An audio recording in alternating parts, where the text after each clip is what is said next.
lado derecho me acompaña Catalina Ramírez. Ella es socióloga, es presidente del Colegio de Sociólogos de Chile. Y socióloga Y socióloga. Bueno, es un tema de género. Ya. Claro. ¿Cómo se llama? A mi lado izquierdo tengo a Alejandro Filban. Él es filósofo. Licenciado en filosofía. Él es licenciado en filosofía y esta mesa se va a tratar de qué aportes puede tener la filosofía con respecto al pensamiento de la teoría social en Chile. Le damos la palabra a Catalina. Muchas gracias por la presentación y por la consideración de sociólogos y sociólogas. Se me ha pedido que proponga algunas relaciones entre filosofía y sociología. Para ello he decidido realizar algunas afirmaciones sin adentrarme mucho más en sus consecuencias, que creo que podríamos conversar en esta instancia. Me parece necesario realizar una distinción primordial que requiere despegarse de los compromisos disciplinarios que ambos términos evocan, filosofía y sociología, antes de pensar en la filosofía y la sociología como disciplinas académicas. Me parece oportuno identificar los afanes de una antigua tradición sapiencial que sobrepasa las configuraciones disciplinares de la filosofía como aplicación, el académica, típicamente moderna. Los comienzos de la sociología solamente son posibles de entender bajo la condición moderna. No pueden soslayar la tradición sapiencial, tal afinidad al cultivo del saber. Reconocemos entonces una anterioridad del oficio filosófico antiguo, luego disciplinado por la teología, para encararlo a la intemperie moderna bajo influjos antropocéntricos. La filosofía es el quehacer primordial para unas tales ciencias sociales, únicamente posibles bajo la condición llamada moderna. Otro punto, no obstante, la sociología aspirará quizás de un modo especialmente enfático a convertirse en una ciencia, en su versión moderna, una ciencia como la filosofía de Isaac Newton. Para ello asume un tono que busca distanciarse del discurso filosófico post-teológico, especialmente la búsqueda de un registro inductivo de sus proposiciones, unas indagaciones que apelan a las configuraciones históricas realmente existentes. Pienso en el concepto de moral positiva de Auguste Comte, en su insistencia sobre los morus, los modos de vida en común de distintas comunidades nombradas como pueblos contemporáneos al temple del tercer estado.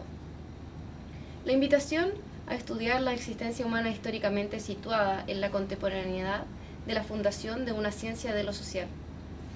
Sería de interés conversar sobre el aporte de la sociología naciente al influjo del positivismo en el advenimiento moderno y sus meandros. Si la filosofía positivista ha tenido una incidencia gravitante en la condición moderna de Occidente, ¿cuánto y cómo el quehacer sociológico contribuyó a ello?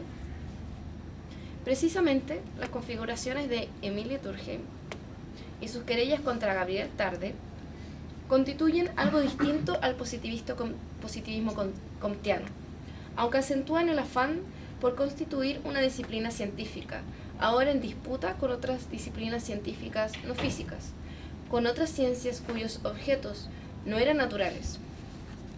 La insistencia en que una ciencia de lo social fuese de una ciencia de hechos sociales, cuyo objeto no fuesen los individuos ni su conciencia, sino sus realidades tan objetivas como las físicas. Esa mención en las reglas del método sociológico, publicado en 1895, al hecho social caracterizado por ser exterior a la conciencia individual y coercitivo de las emociones individuales, de allí su carácter objetivo. Se ha dicho mucho sobre ello, se ha apurado el juicio sobre el positivismo de Durkheim, especialmente repitiendo aquel señalamiento acerca de la regla metodológica de considerar sociológicamente a los hechos sociales como cosas. Nunca escribió que los hechos sociales fuesen cosas, sino que debían ser considerados sociológicamente como, en tanto que, cosas. Se trata de un esfuerzo epistemológico, como lo ha propuesto Pierre Bourdieu, bajo la propuesta de ruptura epistemológica. Es que los hechos sociales no son cosas, pero deben ser tratados, objetivados, por la sociología como cosas. hay caminos abiertos a la Vulgata positivista. Contemporáneamente se ha reivindicado a Gabriel Tarde por las lecturas filosóficas atentas a lo impensado, como las de Gilles Deleuze, que rinde homenaje en Diferencia y Repetición en 1968, o el trabajo actual de Bruno Latour en su propuesta de sociologías de las asociaciones. Cuarto punto. La sociología alemana de fines del siglo XIX, su impacto en Max Weber como escritor empeñado en contribuir al conocimiento científico de las transformaciones sociales europeas de su tiempo, el influjo analítico en su obra y en sus informes de investigación, el halo kantiano en sus textos argumentativos fundacionales como Economía y Sociedad, y también en sus investigaciones como la reportada en la ética protestante y el espíritu del capitalismo, su propuesta relativa a la comprensión, sus deslindes respecto al concepto de interpretación, tan decisivos para las filosofías hermenéuticas y para lo que podría llamarse giro hermenéutico del pensamiento social en el siglo XX. Quinto punto. Sin ese influjo hermenéutico, la sociología estadounidense no contaría con escuelas como el interaccionismo simbólico, la genealogía que en los diferendos entre Husserl y Heidegger influirán en Alfred Schutz, maestro de los sociólogos de la construcción social de la realidad. Acá hay un filón de generoso rendimiento de las relaciones entre sociologías y filosofías. Sexto punto, pienso en los aportes latinoamericanos al conocimiento sociohistórico durante el siglo XX. La educación popular, la teoría de la dependencia y la teología de la liberación. Para algunos comentaristas, los aportes latinoamericanos del siglo XX a las ciencias sociales y las humanidades. Hay una nota fundamental. Se me ocurre que en esas búsquedas, antes que propuestas, en esas indagaciones, hay una nota fundamental. La reflexividad de segundo orden. Mirar la situación de mirada, saberse parte del objeto de conocimiento, saber que la objetivación del que se conoce incorpora las condiciones existenciales de producción de ese mismo conocimiento. Recuerdo esa mención de Sartre. El sociólogo, de hecho, es objeto de la historia. La investigación es una relación viva entre hombres. De hecho, el sociólogo y su sujeto forman una pareja en la que cada uno tiene que ser interpretado por el otro y cuya relación tiene que ser descifrada también como momento de la historia. De modo de conclusión, el fundar una ciencia social de la filosofía, como quien funda una ciudad y la vuelve su propiedad, colonizando y desplegando su asentamiento en los valles de las teorías sociales, no es la relación filosofía-sociología que aspiro a trabajar. Más bien quisiera plantear la filosofía como cooperante de las ciencias sociales, como fundadora en el sentido de ser la mano que colabora con la otra para no solo interpretar el mundo, sino también de transformarlo, como dice la famosa tesis de Marx sobre Feuerbach. No puedo decir su nombre. Feuerbach, gracias. Hablo de una filosofía que no procura desplazar la fe en Dios a la fe de la ciencia, sino más bien de una filosofía y una ciencia social que construyen y deconstruyen entendimientos y formas cotidianas de vivir, empalmando las ansias de no dominación con teorías en un ánimo de ser personas en el mundo, más que de solo levantar teorías sociales que indican qué camino seguir. Resignificar las ciencias sociales, la sociología entendida no como simple observadora indiferente, neutral y objetiva, sino como crítica. Ahí el compañero va a hablar de la crítica. Movilizadora, agente de cambio social. El colonialismo del saber requiere dominados para dominar. Entender la sociología y la filosofía como fundición plantea un escenario de desafío, de buscar en los principios de la filosofía críticas a la certeza, a la ciencia y a la teoría. Muchas gracias, Catalina. Escuchamos entonces. Alejandro. Me pasa eso con mucho orgullo, por cierto. No hay problema. Agradezco primero a los invitadores, al público por la presencia. Lo que quiero hacer acá, comentar algunas cosas, más que leer. Básicamente a tratar de suplementar, por así decirlo, lo que bien has puesto Carolina, ¿cierto? Catalina. Que... Pero gracias. El malentendido mueve el mundo. Justamente hacia allá voy. lo que viene expuesto, que de una u otra forma, con eso no lo estoy cuestionando ni a ella ni al relato que trata de eso, es la forma en la cual solemos entender la relación entre filosofía y sociología, que es, por así decirlo, una relación que parte del supuesto fundacional que en general se arroga a sí misma la filosofía, ¿no? Es decir, la idea de que la filosofía es algo así como el saber del saber, o que da los fundamentos de todo conocimiento. Entonces, si hacemos física, tenemos que tener filosofía de la física, porque la filosofía da los conceptos para la física, etc. Y lo mismo pasa en general en sociología, ¿no? En general, entonces, cuando en sociología estudiamos la filosofía, suponemos que necesitamos la filosofía para afirmar los fundamentos de la sociología. Entonces estudiamos, como me señalaba, como bien a entender mejor dicho la presentación, a Kant para entender a Weber, o a Hegel para entender a Marx, etc. Lo que de una u otra forma, en algún punto, por así decirlo, mantiene cierta jerarquía de la filosofía, ¿no? Que es un poco, y creo que habría esto que discutir, lo que supone el título de esta serie de conferencias, ¿no? La expansión de la filosofía.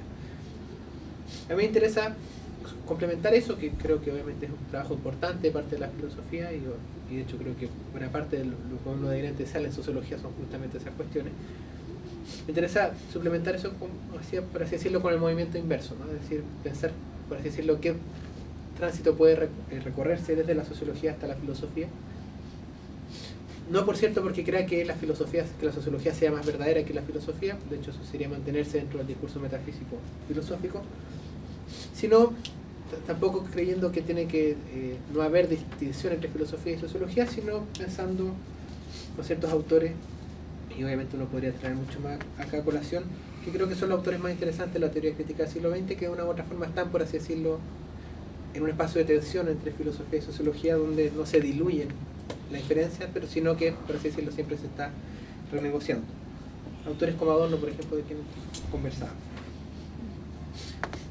Para pensar sobre estas cuestiones me interesa retomar una breve cita que aparece en un texto que está traducido al castellano muy recientemente en la revista Pléiade, que es el debate entre Bruno Latour y Ulrich Beck a propósito de la ética cosmopolita. Dos autores que, como sabemos, pueden no gustarle o no, pero son dos de los autores más importantes en la teoría social contemporánea. Y en la objeción que hace Latour a Beck al universalismo kantiano, de acuerdo a los términos de Latour que tiene Beck, Latour recuerda una crítica muy interesante de Eduardo Veiros de Castro, un antropólogo brasilero que yo recién estoy empezando a leer y que me parece realmente muy interesante, a Lévi-Strauss. A Lévi-Strauss, quien en Raza de Historia, esta conferencia que da en la UNESCO, por ahí por los años 50, si no me equivoco, comenta una escena en la cual dice Lévi-Strauss, bueno, todos sabemos que cuando los españoles invaden América, llevan a teólogos para saber si los indígenas tenían alma, pero al mismo tiempo, cuenta Lévi-Strauss, los indígenas, de acuerdo a sus términos, hacen lo mismo a la inversa. Entonces lo que hacen, dice Lévi-Strauss, es, una vez que capturan enemigos en el combate, es meterlos debajo del agua para ver si sus cuerpos se pudren. De eso, Lévi-Strauss saca la siguiente conclusión, cito: esta anécdota, a la vez peregrina y trágica, ilustra bien la paradoja del relativismo cultural.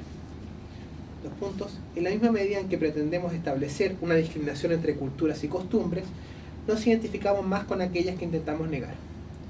Al rechazar de la humanidad a aquellos que aparecen como los más, entre comillas, salvajes o bárbaros de sus representantes, no hacemos más que imitar una de sus costumbres típicas. El bárbaro, concluye Lévi-Strauss, en primer lugar, es el hombre que cree en la barbarie. Una cita realmente maravillosa. Esa misma escena aparece nuevamente en Tristes Trópicos, en la autobiografía de Lévi-Strauss, y ahí Lévi-Strauss añade lo siguiente, dice, medio serio y medio en broma, dice, es como si los españoles operaran entonces al modo de las ciencias sociales, mientras que los indígenas operan al modo de las ciencias naturales. Porque uno está pensando las categorías simbólicas, por así decirlo, mientras que los otros están observando los procesos de los cuerpos. Es justamente esto último lo que cuestiona Veiros de Castro, porque de una u otra forma dice lo que hace ahí Lévi-Strauss es naturalizar la distinción entre sociedad y naturaleza, dando por supuesto, por así decirlo, que en toda cultura está esa distinción, y a partir de ahí surge esta cita de Veiros de Castro que voy a leer, que es bastante larga pero que es realmente fascinante. Cito a Veiros de Castro: está la famosa parábola contada por Lévi-Strauss para ilustrar el etnocentrismo de toda cultura, la que más bien considero un condensador metarreflexivo del equívoco, dice Veiros de Castro, como categoría fundamental de la antropología. Cuando en el siglo XVI los brasileños se encuentran ante los indios de las Antillas, enviaban comisiones de teólogos para saber si los indios tenían un alma. Esto es, para saber si eran realmente humanos o solo animales con apariencias humanas. ¿Eran personas que podían ser convertidas? Era la pregunta de los españoles. Al mismo tiempo, dice Lévi-Strauss, relatando las palabras de un cronista de la época, los indios tomaban los cuerpos de los españoles que lograban matar en las batallas y los sumergían para saber si esos cadáveres se podrían o no, puesto que la pregunta de los indios era, ¿serán ellos humanos o fantasmas? O entre paréntesis, si no se podrían es que eran fantasmas o espíritus. Lévi-Strauss toma esa doble sospecha ante el otro como una señal tragicómica de igualdad. Entre comillas, dice Viveiros de Castro parafraseando a Lévi-Strauss, ya ven, todo el mundo piensa que el otro no es humano. Pero en verdad, dice Viveiros, la sospecha no era la misma. Los españoles se preguntaban si los indios eran humanos o no, mientras que los indios se preguntaban si los españoles eran humanos o espíritus. Los primeros se interrogaban sobre la presencia del alma en el otro, los segundos sobre la materialidad o falta de ella en el cuerpo del otro. El equívoco, la definición de humanidad no era la misma, aun cuando la exigencia de humanidad fuese la misma. Los dos lados querían saber si el otro era humano, pero los criterios de humanidad no eran los mismos. Para los españoles, ser humano era tener un alma como nosotros, para los indios era tener un cuerpo como ellos. Fin de cita. En el fondo, lo que uno podría concluir de acá, parafraseando a Lévi-Strauss, es que, diría Viveiros de Castro, y vamos a volver después al debate sobre cosmopolitismos, que bárbaros entonces el que cree en la humanidad o en la civilización, ¿no? El que cree que hay categorías universales de significación en toda cultura, o sea, universales y que valen para todas las culturas. Me interesa esta cita para esta discusión porque creo que da cuenta de algo que es bastante interesante, o sea, que es bastante común también que en las ciencias sociales, especialmente en la antropología, pero también en la sociología, que todos sabemos hoy día que hay construcciones sociales de significación y que las distintas sociedades y los distintos grupos tienen distintas categorías. Pero en general no aplicamos eso para pensar, por así decirlo, aquellas categorías que tienen pretensión de ser más elevadas, ¿no? Es decir, todos sabemos que a la hora de analizar el racismo podemos hacer sociología de ciertas categorías, del hombre común, por así decirlo, pero no hacemos lo mismo a la hora de analizar el racismo, por ejemplo, en Kant. Es decir, es bastante escaso el trabajo que se ha hecho en sociología de pensar también sociológica o antropológicamente, si se quiere, no el sentido común, sino el sentido que supuestamente busca fundamentar el sentido común, que es una forma quizás de describir el trabajo de la filosofía. Ese trabajo que falta en la sociología es un trabajo, creo, bastante difícil, porque en general cuando aprendemos a leer filosofía aprendemos a leerlo justamente descontextualizadamente. Cualquiera que haya hecho un curso de filosofía sabe que partimos hablando de quién era Kant, de la Alemania del siglo XVIII, etcétera, pero una vez que entramos en la crítica de la razón pura, el siglo XVIII queda fuera porque pareciera que entre texto y contexto hay una barra que no se puede atravesar. Salvo, y esto es muy sintomático, cuando hay algo que nos complica en esos autores, ¿no? Es decir, cuando aparece el racismo en Kant, entonces decimos, bueno, es que el siglo XVIII era un poco racista. Cuando aparece la defensa de Aristóteles de la esclavitud, bueno, es que los griegos eran medio esclavistas. Pero cuando hablamos de la construcción de las categorías lógicas de Aristóteles y Kant, pareciera que la historia no tiene nada que ver al respecto. Cuando digo esto no estoy diciendo que haya que pensar las categorías de Kant como categorías alemanas, por supuesto, para los alemanes, sino aprender a pensar, a leer la filosofía entendiendo cómo toda pretensión de universalidad que tiene la filosofía, y por ende las categorías de Kant, si funcionan o no funcionan solo para los alemanes, surgen desde cierto lugar, surgen condicionadas desde cierto lugar, lo que no significa que sean solamente para ese lugar. Para pensar esto, como decía, obviamente hay que empezar a leer la filosofía de otra forma. Hay algunas declaraciones, por ejemplo esta idea de Althusser, que a mí me parece muy sugerente cuando dice que la filosofía en última instancia es la lucha de clases en la teoría. Pero en general, como decía, no es mucho lo que se ha avanzado al respecto, aun cuando hay algunos proyectos interesantes en el siglo XX. Y a mí el que me interesa mencionar acá es el de Pierre Bourdieu, un autor cuyos trabajos más importantes claramente no versan sobre la filosofía, pero que si uno recorre sus distintos textos uno puede encontrar ciertas notas acerca de cómo leer la filosofía de otra forma. A partir de la insistencia muy lúcida en Bourdieu de que justamente siempre la filosofía lo primero que hace siempre es denegar sus relaciones con otros saberes. Dice Bourdieu, la filosofía es la primera institución escolástica de la historia. Cuando Bourdieu dice escolástico está diciendo justamente un saber que reniega de sus propias condiciones históricas de posibilidad. Es decir, eso que Bourdieu va a notar en la literatura del siglo XIX, su trabajo más conocido al respecto, para Bourdieu está, por así decirlo, en la constitución de la filosofía. Cuando Bourdieu busca cuestionar eso, no lo busca, y esto creo que parte de lo interesante, Bourdieu no busca pensar, por así decirlo, contra la filosofía. De hecho, Bourdieu estudia filosofía en su licenciatura, si no me equivoco, y siempre está cerca fundamentalmente y no casualmente de cierta filosofía de la ciencia francesa. Y lo que dice Bourdieu en el fondo, y que creo que es muy lúcido, es bueno, si la filosofía de Kant en adelante, siempre aparece Kant por un otro lado, el examen de las condiciones de posibilidad del pensamiento, entonces al analizar las condiciones de posibilidad históricas del pensamiento estamos justamente enriqueciendo, por así decirlo, el trabajo filosófico, ¿no? Es decir, si lo primero que se le pide al filósofo es que se aluce acerca de cómo puede pensar algo, bueno, si todo pensamiento surge a partir de ciertas condiciones sociales de producción, lo primero que tendría que saber un pensador es dónde surge eso, dónde puede surgir su propio pensamiento. Y ahí es donde, para Bourdieu, algo así como el análisis sociológico de la filosofía deviene posible. La pregunta obviamente sería ¿qué sería ese análisis sociológico? Y para Bourdieu eso pasa en buena parte por otra forma de narrar la historia de la filosofía. Cito acá algo al respecto, dice Bourdieu: la historia de la filosofía descansa sobre una filosofía implícita de la historia de la filosofía que admite que los grandes autores no se comunican sino por textos interpuestos. Dicho de otro modo, que lo que Kant discute cuando discuta Descartes sería el texto de Descartes que los historiadores de la filosofía leen. Contra eso, el trabajo de Bourdieu, que es bastante coherente al respecto con los trabajos más conocidos de Bourdieu, es justamente analizar cómo es que, obviamente va a ser el concepto de campo, cierta jerarquía simbólica, etc., cómo es que se transmiten y reproducen unos y otros textos filosóficos históricamente, por así decirlo. Entendiendo históricamente no como algo así como la respuesta directa de la filosofía a la historia, sino como la historia constituye algo así como el campo específico de la filosofía. Al respecto de dos textos de Bourdieu que podrían ser muy interesantes de comentar, uno es un texto sobre Heidegger, muy problemático por cierto, que es la ontología política de Martin Heidegger, y el otro que me interesa comentar más acá, porque este es un seminario sobre interdisciplina y creo que ahí empiezan a surgir también otras relaciones, es un texto no muy conocido de Bourdieu, que es el comentario, una traducción que él mismo hace bastante tempranamente, de un libro de Erwin Panofsky, un historiador del arte de principios del siglo XX, un excelente historiador del arte, de quien Bourdieu curiosamente no selecciona sus textos más famosos, que son los textos sobre el Renacimiento, por cierto, sino un texto breve de Panofsky, donde Panofsky establece una tesis muy sugerente acerca de cierta relación entre la escolástica y la arquitectura gótica. De hecho, si mal no recuerdo, ese es el nombre del libro, es arquitectura gótica y escolástica.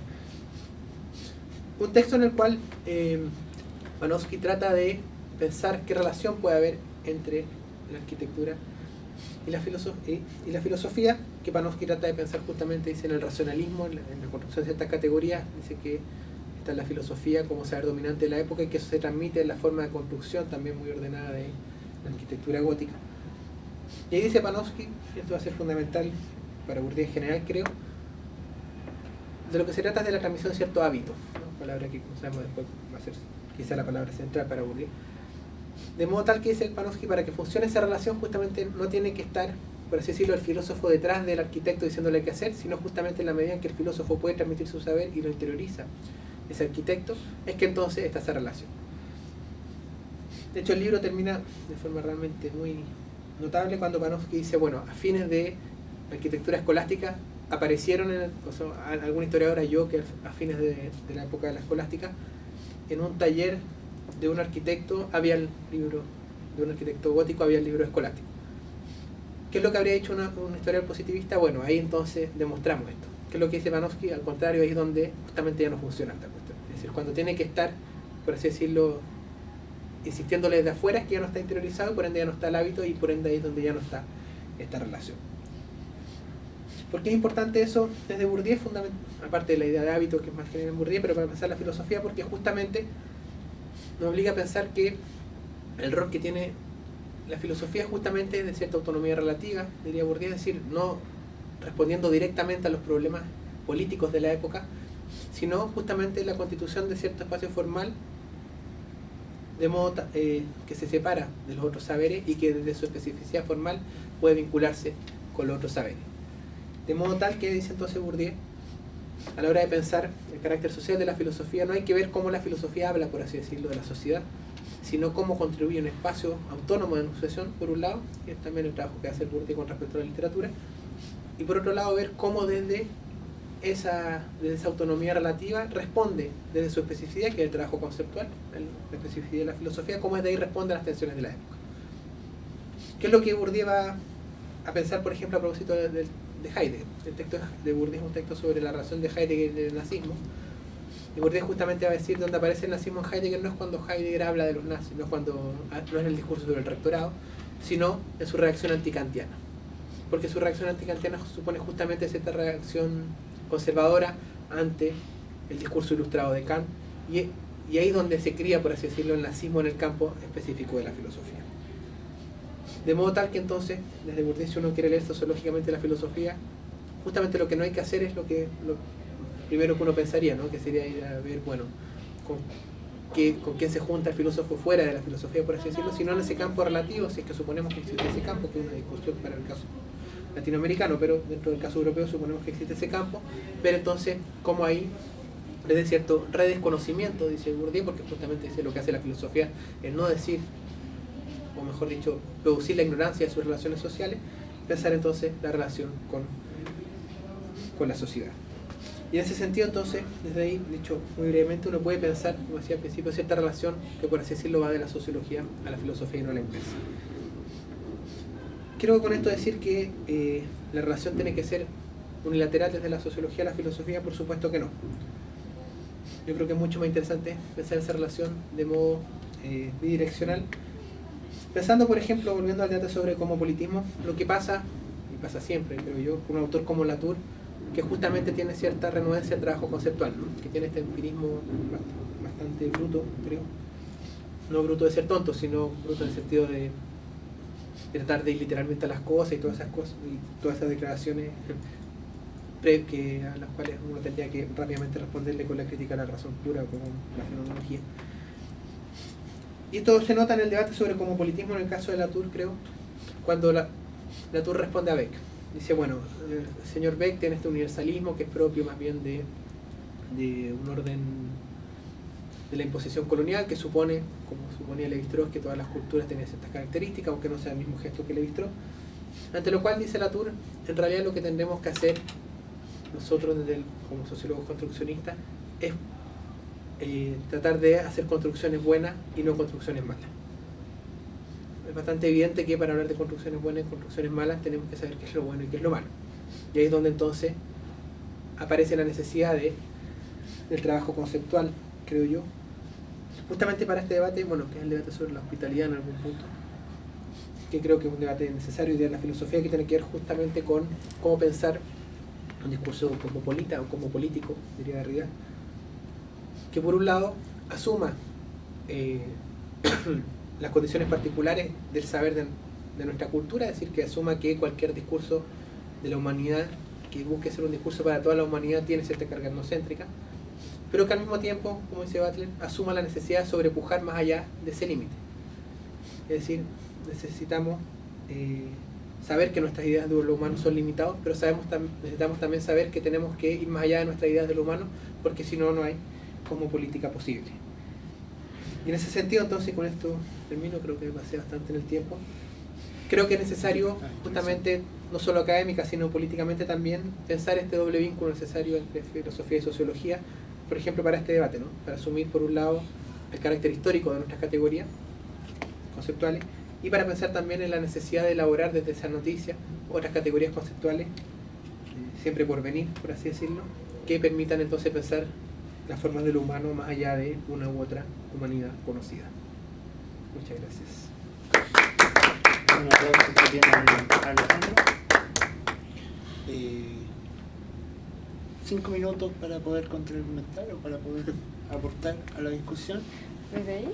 Sí, desde ahí. ¿Algo que se haya quedado en el tintero? No mucho.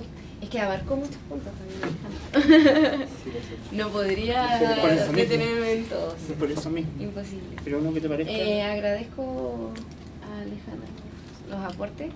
Y yo creo que son parte del debate que hay que iniciar o fortalecer. Yo creo que sí, efectivamente hay una deuda pendiente con la filosofía por parte de la sociología, no de entender, no solo como la madre, que es lo que intentaba decir un poco con el texto, no como de una madre, de un superior que viene a dar los conceptos iluminados para fundar la sociología, sino más bien desde una idea cooperante de pensar, no mucho más. Sí hay una tendencia a eso, pero no es el punto de vista que he tratado como de exponer o que me interesa. Por eso mismo, cae al fascismo, ¿no? Como, esta es mi visión, esta es la verdad, esta es la ciencia. Entonces entiendo la filosofía como una disciplina que en búsqueda de una sabiduría, pero no como un saber. Así como no te voy a imponer, no quiero imponer ese saber. Ahora lo que planteaba Alejandro bueno, la dialéctica de la ilustración con Adorno, viene a hacer eso, a criticar también la idea de ciencia, de teorías sociales, y también desde una mirada también bastante filosófica. No deja de serlo. De hecho, yo creo que fue muy ambicioso, un gran desafío de la teoría crítica ante el horror que se comete ya con el Holocausto, y tratar de salir un poco de esas tendencias, yo creo, de o soy nazi o soy judío, salir un poco de esas conceptualizaciones y levantar otra nueva teoría que criticase ambos puntos, que es lo que también viene a hacer Arendt después. Y desde ahí también yo creo que salió la propuesta de Bourdieu, también de la dialéctica de la ilustración, de Adorno, contemporáneo. No como quiero recalcar en eso, no como hay un saber aquí y vengo a levantar algo sobre este saber, no desde el aspecto colonizador, que también quise exponer, sino más bien aquí hay algo que se está buscando y me parece interesante, y muchos autores a lo mejor intentan rescatar algunas de esas búsquedas, algunas de esas preguntas, más que esas respuestas ya preconcebidas. Y eso es lo que me parece más interesante en general, digamos. No como la sociología más importante que la filosofía, o la filosofía más importante que la sociología, sino más bien como un espíritu cooperante de que estamos estudiando lo mismo, pero de distintas formas quizás. Y eso puede ser más bien desde la colaboración más que como desechar. Es eso. No me interesa como desechar de ciertos conocimientos o intentos de conocimiento. Y yo creo que eso viene a ser la sociología, intenta sacar de la filosofía, intenta rescatar esa idea de lo contrario a la teología. Desde ahí aparece la sociología, una ciencia moderna. Pero no cayendo nuevamente en lo que viene a decir la dialéctica de la ilustración.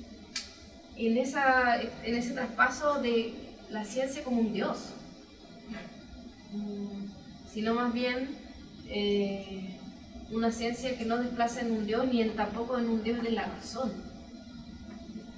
sino más bien en esa búsqueda. Yo creo que eso es lo más importante con lo que me quedo. Creo que los aportes de Bourdieu han ido hacia eso también, más allá de como un colonizamiento, de colonizar, sino como la sociología como un deporte de combate. Creo que eso hay que tratarlo.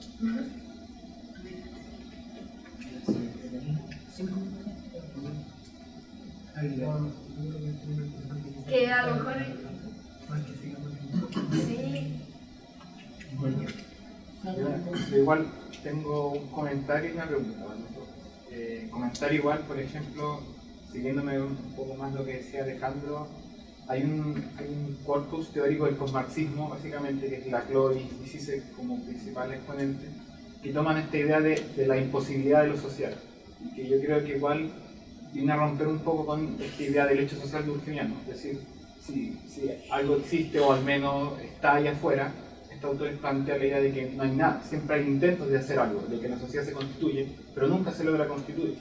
Que por lo tanto la teoría social debería apuntar como a esos procesos de constitución, cómo intentamos otorgar sentido, siempre fallando obviamente, cómo se dan las tendencias, por decirlo así, pero nunca, por decirlo así, estructuras totales que vengan a determinar el sentido de lo social, que sería un poco, ya fue después el error hegeliano, por decirlo así, el marxismo, que era intentar determinar la realidad social a partir de la idea histórica.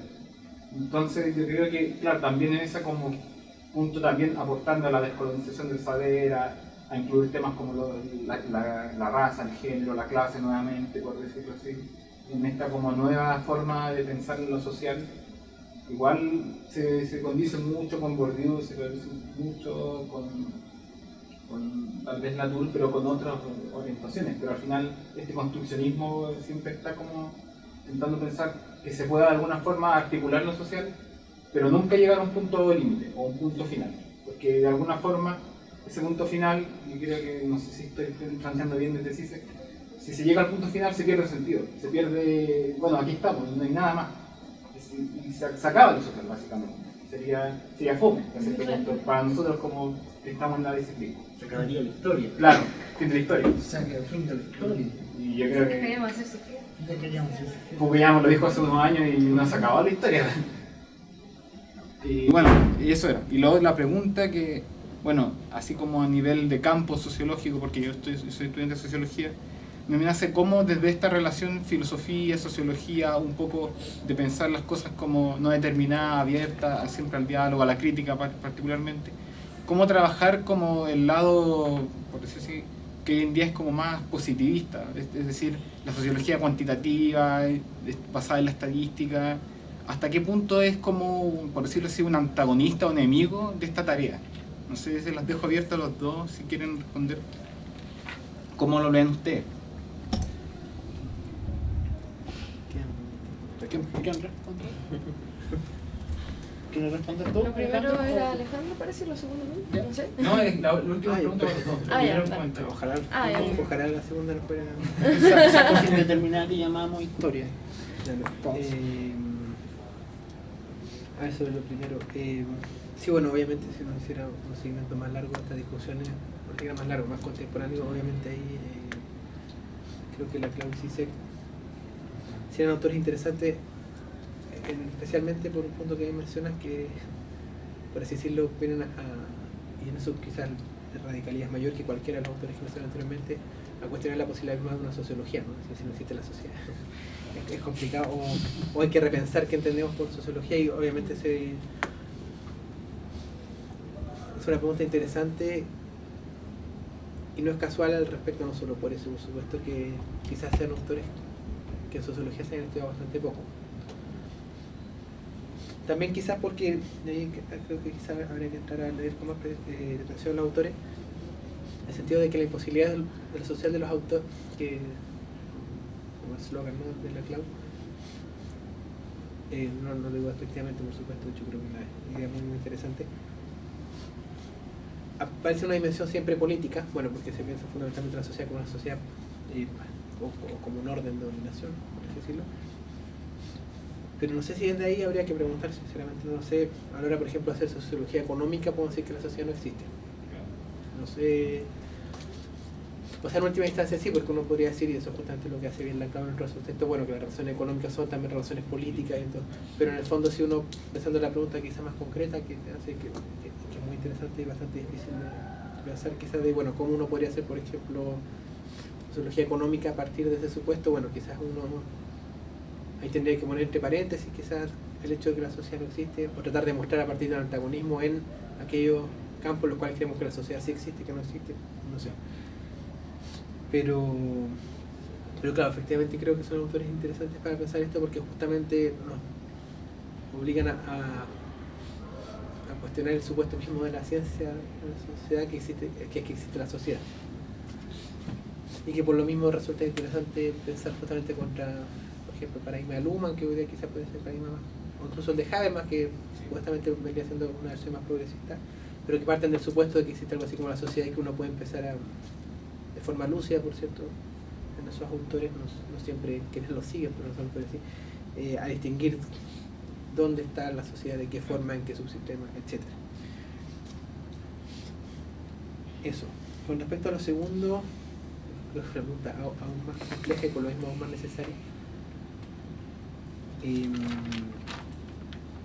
Claro, en términos, por así decirlo, de políticas, de conocimiento, etcétera, si es un obstáculo, o sea, un enemigo, algo así para la teoría crítica, algo así como la sociología positivista, yo creo que sí. No así, y ahí es donde pasa a ser interesante la disputa y donde uno tiene que hacerse estas preguntas que nos hacíamos al principio, los objetos, entre comillas, de esa sociología, ¿no? Es decir, si queremos hacer sociología crítica, como que trate de responder, creo, a las preguntas de la sociología, y o sea, es decir, no simplemente especulación teórica, con todo el respeto que uno puede tener, que de hecho yo me dedico mucho más a eso que a la sociología, pero si uno quisiera, y creo que es políticamente necesario, por ejemplo, para analizar, como bien decía, los temas de raza, clase y género en Chile, por ejemplo, hacer un análisis de las desigualdades de ingresos a partir de las relaciones de género, por ejemplo. Obviamente es un tema políticamente necesario, quizás, o sea, no, quizás, de seguro es mucho más necesario que todo lo que yo estaba hablando este rato. Y ahí, yo claramente, bueno, no hay recetas. Lo que creo yo es que ahí quizás la astucia estaría en ser capaz de valerse simultáneamente de los datos e ir más allá de los datos, en el sentido de que si tomamos esa discusión como una discusión de datos, estamos naturalizando no solo que la sociedad existe, sino que se pueden cuantificar ese tipo de cuestiones, etcétera. Pero al mismo tiempo, si hacemos lo que muchas veces creo que tiende a hacer a veces como sociología más crítica, que es a no valerse de ese tipo de saberes, creo que no solamente retrocedemos en la disputa política, en el sentido de que si el otro tiene datos y yo no los tengo, es difícil en términos de ahí me voy muy rápidamente a Bourdieu, ¿no? En términos de las reglas del campo, yo tengo que manejar los datos, las reglas dominantes, pero también porque creo que si uno entiende que la enemistad teórica es con la comprensión positivista de los datos y no con los datos, que los datos también pueden ser de interés. Y de hecho, por ejemplo, los datos sobre la desigualdad de ingresos de género, por ejemplo, son bastante decidores. La pregunta obviamente ahí, que quizás sería ya el trabajo realmente, o sea, el real trabajo de intervención en esa cuestión sería cómo puedo construir otro tipo de datos a partir de estos supuestos. Yo creo que hay un límite ahí, ¿no? Es decir, si uno, es decir, no sé si uno a partir de si se puede realmente ser coherente con eso y hacer un análisis cuantitativo, yo creo que no, pero sí creo que uno puede tratar de pensar lo uno con lo otro, asumiendo los límites de lo uno y del otro, ¿no? Es decir, están de tan poco rendimiento o menos rendimiento teórico y político creer que solamente me interesa así con la clave, o creer que solamente me interesan los datos, que asumir, o sea, que tratar de leer simultáneamente ambas cosas, sabiendo en el fondo cuáles son los límites de uno o de otro. Eso diría así como improvisando igual. Muchas gracias, Alejandro. Ya, sobre lo primero, no quiero adentrar mucho, pero de lo que planteó Alejandro. Pero me parece que sí, que lo social no puede estar cerrado. Y en eso me baso un poco más en Gabriel Tarde. Y por eso que también existe la sociología, en la búsqueda y en ese constante preguntarse de qué es lo social. Yo creo que no me parece algo negativo, al revés, me parece algo bastante constructivo. Y en ese sentido, respondiendo a tu segundo comentario de la sociología y la estadística, me parece que ahí donde también hay un aporte importante de la filosofía en la sociología, en el que uno a primera no lo ve, porque claro, uno dice son números, no contrapone, pero sí en el sentido de que la filosofía lo que viene a hacer es a desplazar la tendencia teológica, y va más allá de el filosofar es la base, el fundamento de cualquier ciencia social, y lo que va a exigir en estas condiciones modernas para la sociología es que aparece la estadística en ese sentido cuando el Estado, estos estados burgueses, intentan explicar qué es lo que hay, cuántos niños nacen, cuántos cuántos mueren, cuánta es la población que hay, y bajo la idea de la razón. Ya no, y eso yo creo que es el aporte que hace la filosofía a la sociología en tanto estadística, digamos, como el análisis estadístico. Lo que viene a hacer es decir, a poner números, a poner una especie de como racionalidad de estudio. Ahora, ese aporte también la sociología viene a ser como en diferente a otras disciplinas, como la antropología, que ya tenía sus cronistas, o la psicología, que viene a entender lo que es la psiquis, que lo viene a explicar bastante bien Foucault también. Es un desafío bien cientificista y explicar de que las disputas sociológicas son también disputas filosóficas. ¿Cuántos somos? ¿Quiénes somos? Y para saber eso se necesitan datos. Y si bien ese puede ser una base de la filosofía, hoy en día creo que lo más importante, más que para mí, más importante que si la estadística, como sociólogos, sociólogas, vamos a trabajar en estadística, vamos a trabajar en estudios cualitativos o cuantitativos, siempre la discusión entre lo cuanti y lo quali, tiendo a esa fusión, no tanto ese límite, porque no como peyorativo lo cuantitativo ni mejor lo cualitativo, sino que lo cualitativo necesita también de lo cuantitativo, y lo cuantitativo no es nada tampoco sin lo cual. Ahora, asimismo la sociología por sí sola no vale tanto si no es con estos fundamentos de la filosofía. No tiene es su base también, es parte de su fundamento. No puede, quedaría como no un pleno vacío, pero no tiene como sustentarse, creo yo. Y me parece más importante ver que como sociólogos, como sociólogas, en qué vamos a trabajar, en el sentido de que si vamos a reproducir aquello que nos molesta, ese malestar social, o vamos a interponer otras formas de ver. O sea, si la estadística muchas veces ha sido adueñada por estas consultoras, es otra cosa. Que si la estadística ha sido muy funcional a los estados, sí, y las estadísticas también han sido muy funcionales al estudio de mercado, también. Y lo que hacen principalmente en esos estudios de mercado, en esas consultoras, es cómo hacer que la gente consuma algo que no necesita consumir. Y yo creo que eso es otra forma de verlo. O sea, la estadística me parece que sí tiene un aporte, lo cuantitativo, y es muy atractivo, porque cómo no creer que si con una encuesta tú vas a tener un resultado de lo que es. O sea, eso es muy atractivo. En lo cualitativo no es tan así, no es tan cerrado. Entonces yo creo que aportar esa estadística, esos datos estadísticos con una mirada cualitativa, me parece fundamentales para la sociología. Ahora es distinto que esos datos estadísticos, hay una tendencia de la idea de Estados-naciones y también de las consultoras. Eso yo creo que ahí hay que preguntarse sobre qué sociólogo, cómo queremos llevar a cabo nuestra profesión.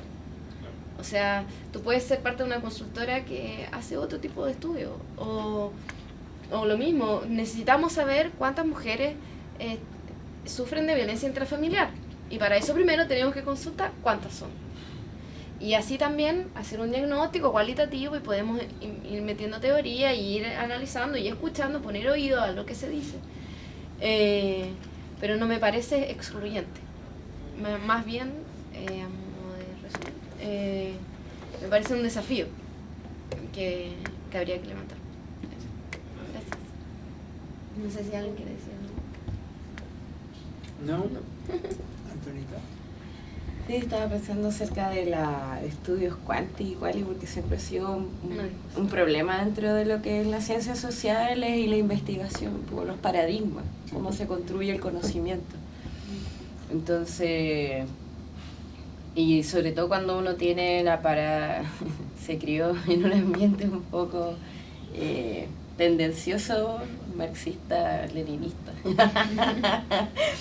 De repente uno se pone a leer un poco a Sigmund Bauman y la modernidad líquida y dice, no, esto es realmente, no voy a Fukuyama, pero sí hay una crítica en relación como al paradigma cuantitativo y al final hay un sesgo grande con respecto a cómo interpretar esos datos y viene justamente que el Estado y la nación surgió en la Baja Edad Media para organizar esos estadios, esos pequeños feudos donde la acumulación del capital tenía que tener otro tipo de interpretación y el Estado viene a protegerlo.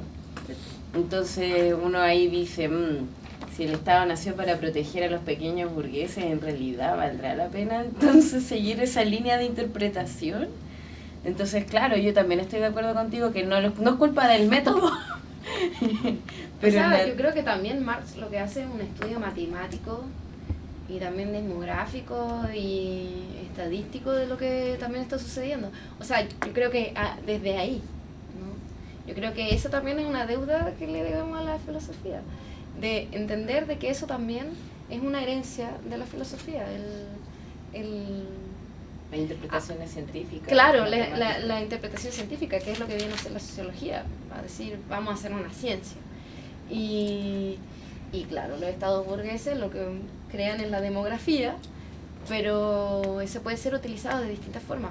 O sea, podemos, a tipo Bourdieu, hay unas reglas del juego.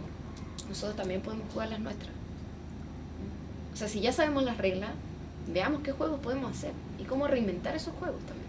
Yo creo que ese es un desafío, o una salida, un momento de posibilidad dentro de lo que puede uno movilizar, que es re poco. La verdad. Sí, no por ser pesimista. No, pero hecho, sí. Eso es. O sea, si la estadística ha sido utilizada por lo que tú llamas como el enemigo, utilicemos eso contra ese enemigo también. Como lo que decía mi padre. Hay que leer al enemigo, lea al Mercurio. no, hay que saber lo que están pensando. Y a lo mejor es un poco burdo lo que está diciendo, pero sí, yo creo que sí hay una alianza de la sociología a la demografía y en ese principio a la estadística, pero creo que se puede ir más allá. Creer que la sociología solo se puede hacer desde un escritorio también me parece un poco extraño. Sin ir a ver, sin observar. Observar y no, o solo quedar en la observación. La sociopraxis viene a derrumbar bastante de eso, como a construir en conjunto. No tanto como desde un saber que se entrega y esto es lo que tienen que hacer a una población. Y para eso hay que conocerla y hay distintas formas de conocer. Que no son excluyentes. Claro, y ahí es cuando entra la ciencia social y diversos modos de comprender la realidad al respecto de la observación. Claro. Y ahí se fusiona. Ahí hay teoría social. O esa interpretación. Hay un tema también ahí que es interesante de la sociología de escritorio, que nos pareció la sociología que yo creo que he hecho. Que tiene que ver también con, por eso es interesante Bourdieu y o sea, no solo por eso, pero una cosa interesante de Bourdieu como la desnaturalización de las distinciones que hoy tenemos. En el sentido claro que hoy día leemos,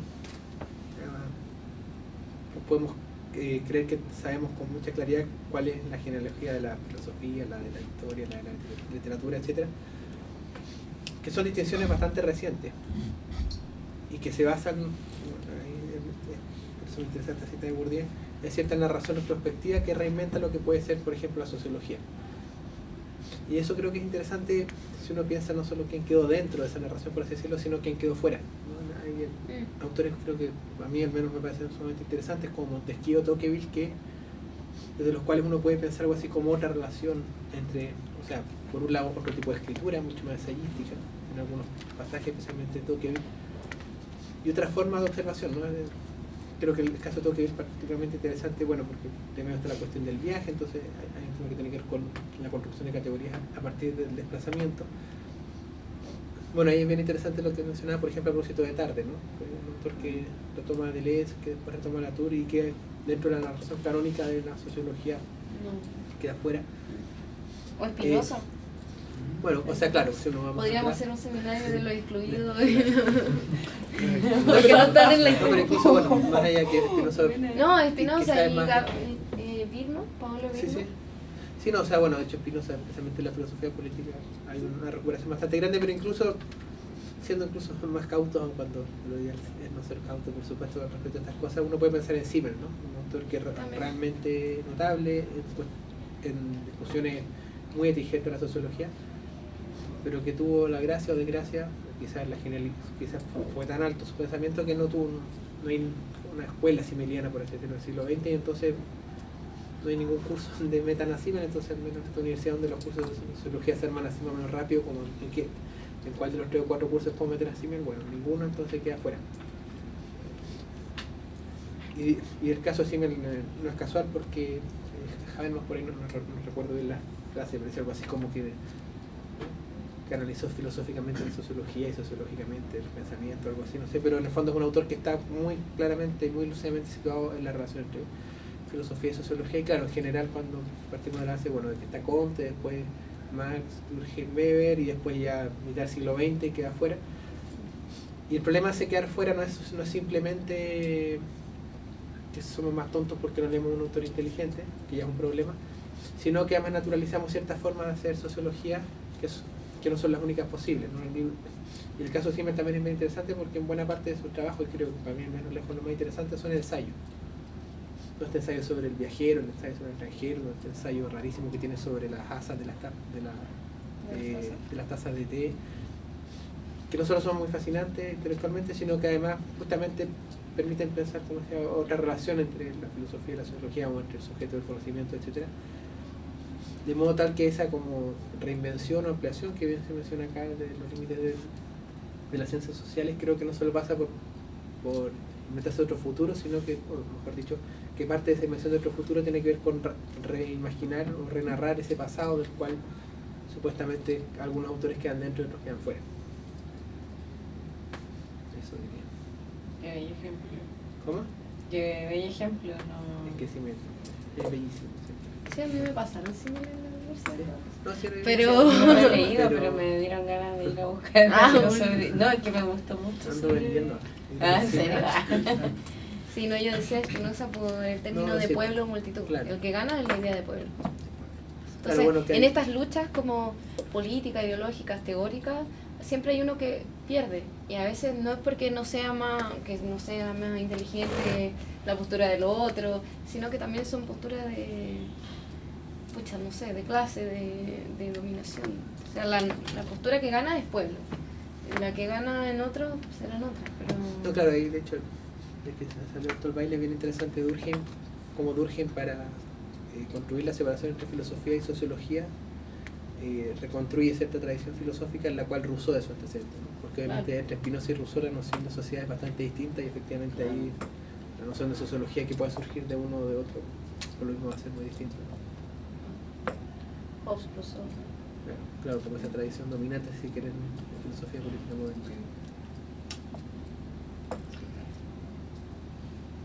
El comentador tiene alguna pregunta. Porque yo Sí, estoy tengo- así en la cúspide de la situación, como lo están planteando. Tengo varias preguntas. Quizás creo que una me hace mayor sentido. Yo quisiera pensar el siglo XXI, y quisiera pensar en la actualidad, ahora, en el hoy, en el presente. Sin embargo, no puedo dejar de volver a remitirme a lo que significó el siglo XX para la discusión de la disciplina, y ya no solamente por su misma condición académica, arrojada al establecimiento de los institutos, establecimiento de las mismas carreras, de que aquí había que estudiar, de que había que que conceptualizar, de que había que preparar personas hacia el futuro, y de ahí pensar el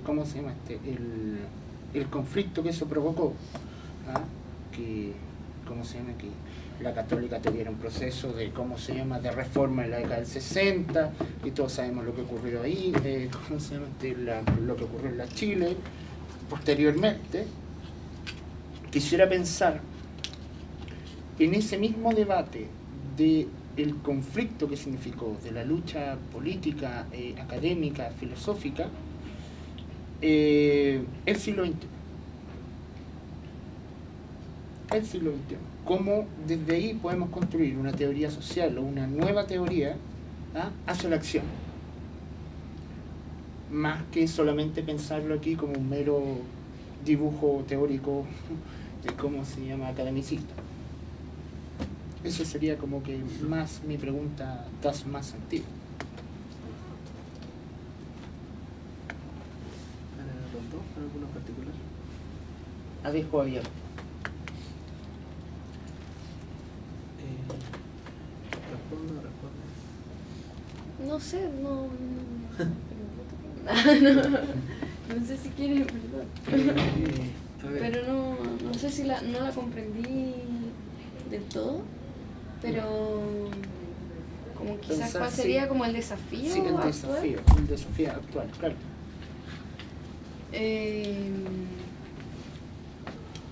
O sea, yo creo que les comentaba antes de la idea de educación popular, de la teoría de la dependencia, sí presenta un antecedente interesante de cómo trabajar.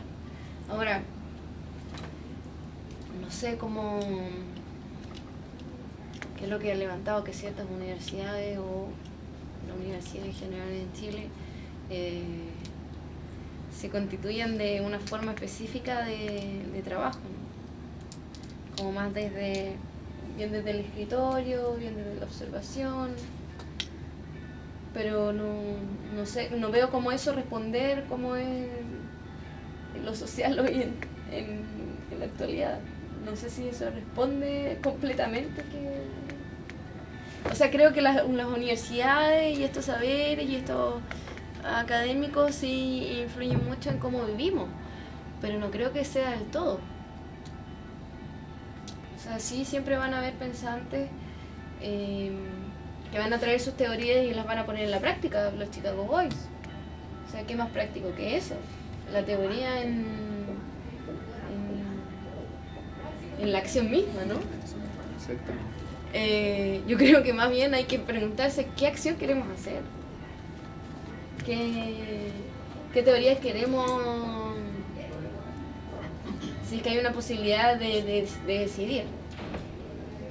De incidir en la O producción. de incidir en esa planificación. Sí, en esa producción. Porque yo creo que no sé, como bajo lo contingente, creo que hay pocas universidades que están al menos intentando hacerse esas preguntas. O sea, el ARCI es una universidad que hacía esas preguntas y prácticamente ya desapareció.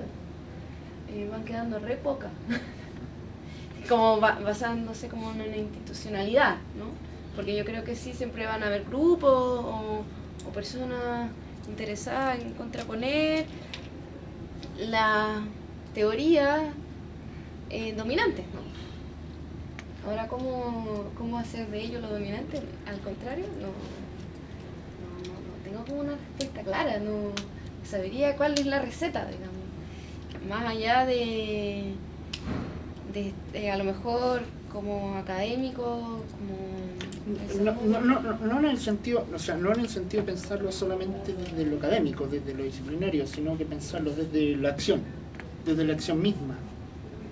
Yo creo que hay que entender que somos sujetos de la historia, o sea, somos sujetos parte y constructores y de esa historia. Ahora no sé cómo tú puedes enseñar aquello.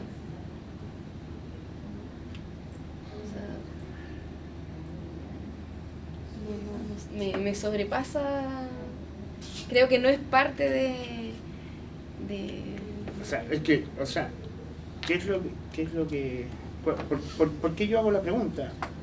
Sí, vamos. ¿Por qué yo hago la pregunta? ¿Por qué yo hago el comentario y pregunta a la vez? ¿Cuál es la sintonía hoy día que tenemos como productores de ese saber? Hoy día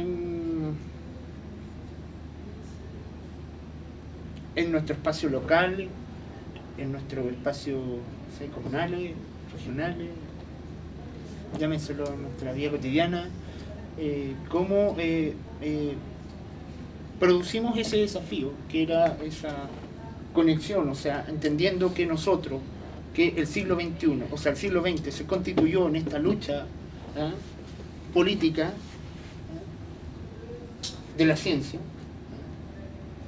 en esta lucha política de la ciencia, porque por el colonialismo, el imperialismo, y todos los ismos, había así por haber.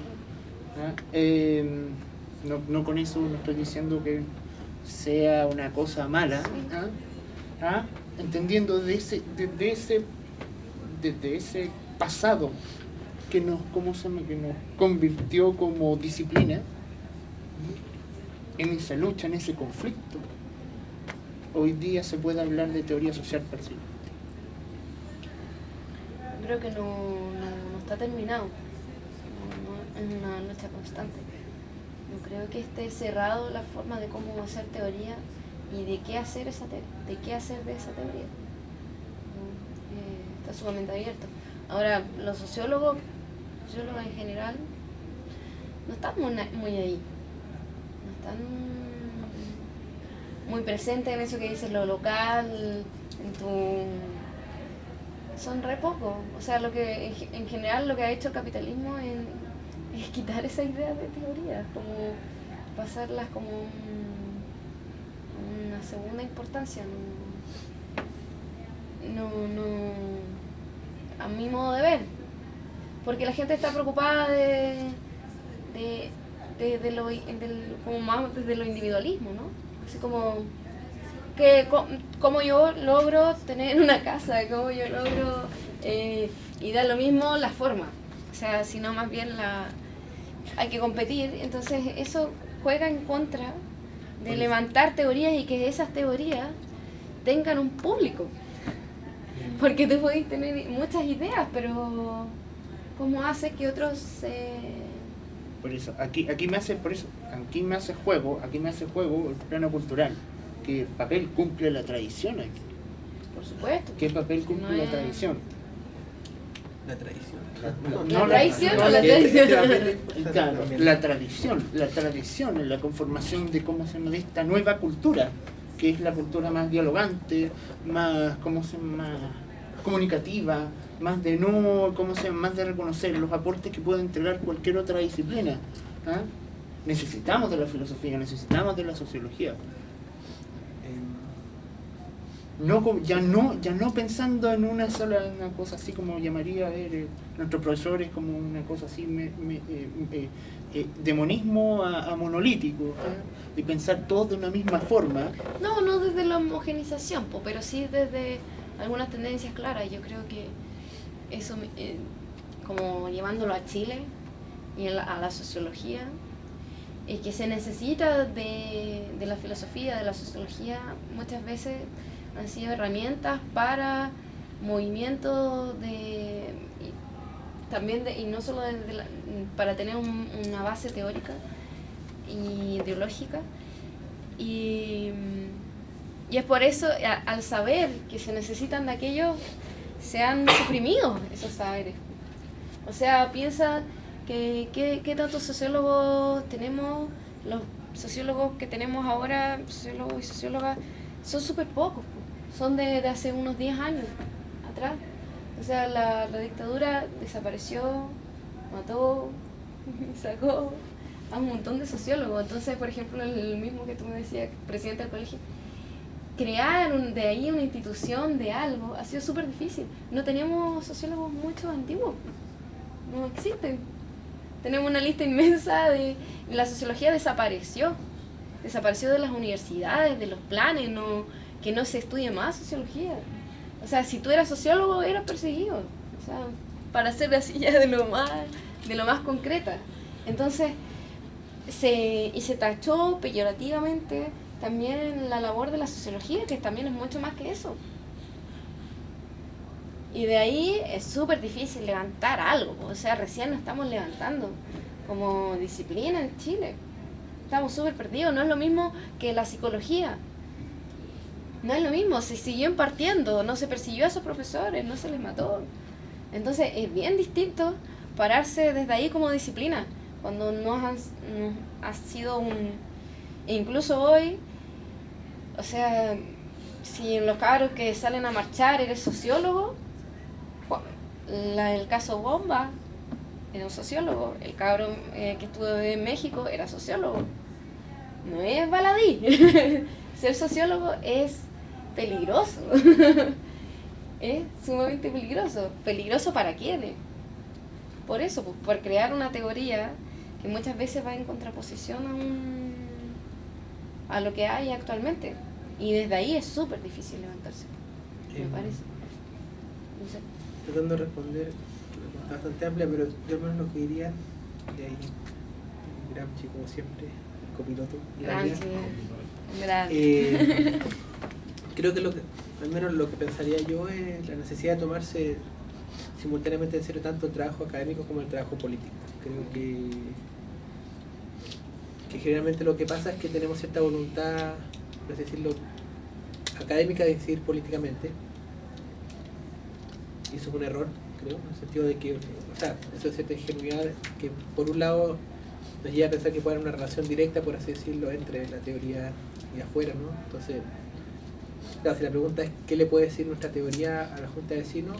Nada, literalmente. Así que vayamos literalmente de la teoría de la Junta de Vecinos no va a decir nada, y eso no es un problema ni de la teoría ni de la Junta de Vecinos. Es un problema político que es creer que la Junta de Vecinos tiene que escuchar a nosotros como teóricos. En el sentido de que si la teoría que hacemos en la universidad es teoría para la Junta de Vecinos, no estamos haciendo buena teoría, porque parto de la base de que la universidad es un espacio especializado en construcción de conocimiento. Eso no significa que la gente de la Junta de Vecinos no pueda algún día entrar a la universidad o que yo sea mejor que ellos y ellos tengan que escucharme mis propios términos. Y en ese sentido es donde creo que el error, porque, bueno, y porque también creo que es importante, o sea, por un lado creo que hay un error académico común en el sentido de que hasta antes del 2011 en Chile, eso pasa especialmente en Estados Unidos, hay un debate gigante en estudios culturales respecto de cómo decidir.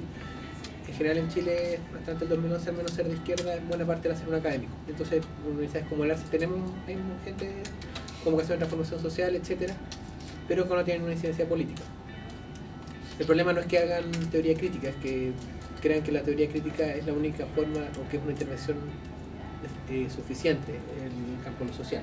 Lo que no significa que no sea una intervención necesaria. Y por lo mismo que decía, que porque también está como el izquierdismo inverso, que es creer que en el fondo la academia no sirve y que tenemos que ir directamente a la lucha. Ese izquierdismo que primero es un discurso super universitario, ¿no? En el fondo el discurso contra la universidad es un discurso que jamás va a decir nadie fuera de la universidad. De hecho, la gente que está fuera de la universidad generalmente lo primero que querría hacer es poder entrar a la universidad, y razonablemente, porque la universidad, como sabemos, hoy día es un espacio de reproducción social y reproducción de conocimiento. Y por lo mismo también creo que académicamente la discusión académica o el trabajo académico es importante, porque justamente, como se menciona ahí con el ejemplo de Chicago Boys, el conocimiento, en el fondo, las nociones de saber poder, en Foucault, Bourdieu, bastante evidente al respecto, sí es parte de la disputa histórica. Y no solo el conocimiento de la economía, ¿no? Yo no soy tan optimista con respecto a los sociólogos, tiro ni un sociólogo y no es peligroso para nadie. Y creo que el error es yo creo que sí es peligroso, ¿cómo? pero para otros. Está marcado. Claro, exactamente. O sea, si hay alguien que no, porque no va a perseguir el Estado, es él. Es que por eso también nacen otras nuevas sociologías. No, por eso, pero justamente entonces ahí lo que hay que asumir es, por así Como decirlo, estadista. la disputa dentro del campo, en el sentido que el típico gesto, quizá no tanto sociología, pero filosofía pasa más cuando hay un filósofo aliado del poder, se dice, ese no es un filósofo. Entonces con eso nos quedamos tranquilos de que la filosofía sí es crítica y no está al lado del poder. En realidad, creo que exactamente, y justamente porque en todas las disciplinas hay relaciones, o hay relaciones de poder, saber, por así decirlo, y porque sabemos que esas relaciones son importantes, es que creo que también es importante, por eso parte diciendo que creo que es tan importante tomarse en serio el trabajo político. Cuando digo trabajo político digo militancia en general, o distintas formas de intervención. Por ejemplo, lo que están haciendo ustedes en el Colegio de Sociólogos, creo que se puede entender en ese sentido, ¿no? Como un trabajo, entre comillas, en la sociedad civil, y que supongo que tiene cierta voluntad de incidencia en las relaciones de poder, y eso el trabajo político más allá de si está militando o no en algún partido o organización. Y al mismo tiempo creo que también es necesario, por así decirlo, hacer bien el trabajo académico, lo que significa poder entrar a disputar aquellos espacios hegemónicos. Ahí ya cada cual verá con qué tema lo hace, qué tema puede ser más interesante, etcétera. Ahí ya hay bastantes cuestiones en juego, pero pensando en la pregunta que se hacía, que bueno, ¿cómo hacemos teoría crítica para la acción del siglo XXI? Yo al menos creo que la respuesta tiene que ser así ambiciosa, ¿no?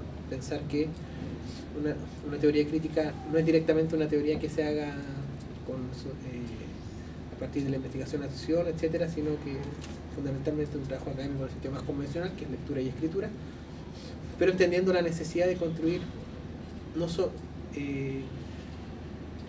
de construir espacios de mediación, porque ese trabajo de lectura y escritura no basta, pero sí es necesario, diría yo. Y insisto que el trabajo de lectura y escritura en el sentido de que, al menos la filosofía, que es lo que yo me dedico, creo que ese voluntarismo de creer que va a haber una incidencia directa en la realidad, en el fondo hace que no se incida ni en lo que se llama realidad ingenuamente, ni tampoco en la universidad. En el fondo creo que es tan importante denaturalizar el límite entre la universidad y eso afuera, como asumir que hay ese límite y siempre renegociarlo. La forma de renegociarlo no es creer que uno va a saltar ese límite por mera voluntad, que es lo que muchas veces se hace, y a veces incluso literalmente, ¿no? En la Chile a cada rato dicen, bueno, vamos, que el viernes abierto en Gómez Millas, como creyendo que basta con que no hayan guardias para que toda la gente vaya y quiera ver filosofía. Eso ojalá fuera así, pero claramente no es entender mucho la configuración actual. Claro. Sí, interesante lo que dice Alejandro de como de creer de que porque somos parte de una disciplina vamos a poder ir a la junta de vecinos y decirle, mira, esto es lo que tiene que hacer. Como saber superior, ¿no? Así como te vamos a iluminar y te vamos a decir cómo se tiene que hacer realmente.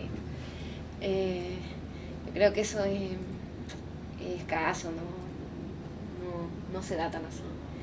Ahora, sí creo que las disciplinas sí pueden aportar con ciertas herramientas para organización local, etcétera. No creo que sean excluyentes.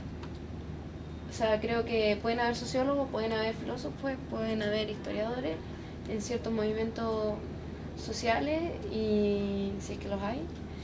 Y ahí pueden hacer las incidencias tal cual como la señora Juanita, que vive hace 30, 40 años en su casa, en la comuna tal.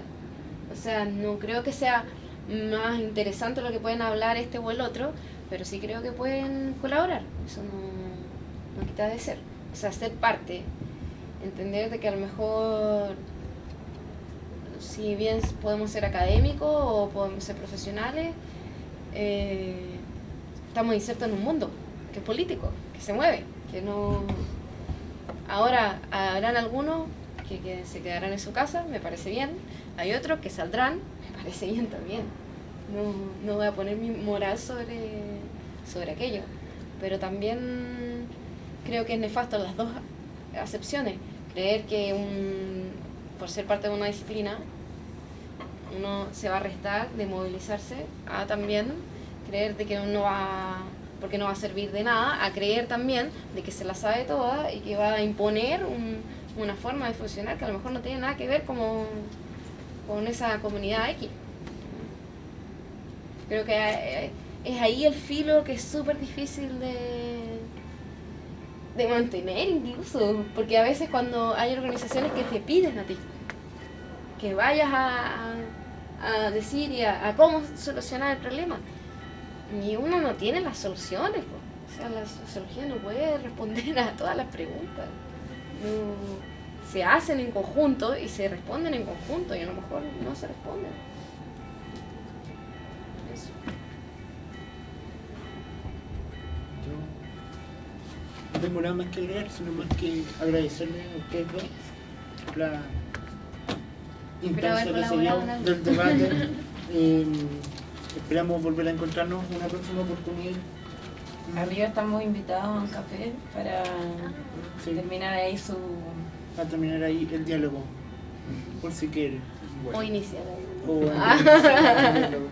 Muy bueno. Muchas gracias por darnos un panorama Muchas gracias. necesario sobre el diálogo de la filosofía y la sociología y la teoría social. De nuevo, yo estoy así con la teoría social. Así que muchas gracias también a ustedes. Gracias.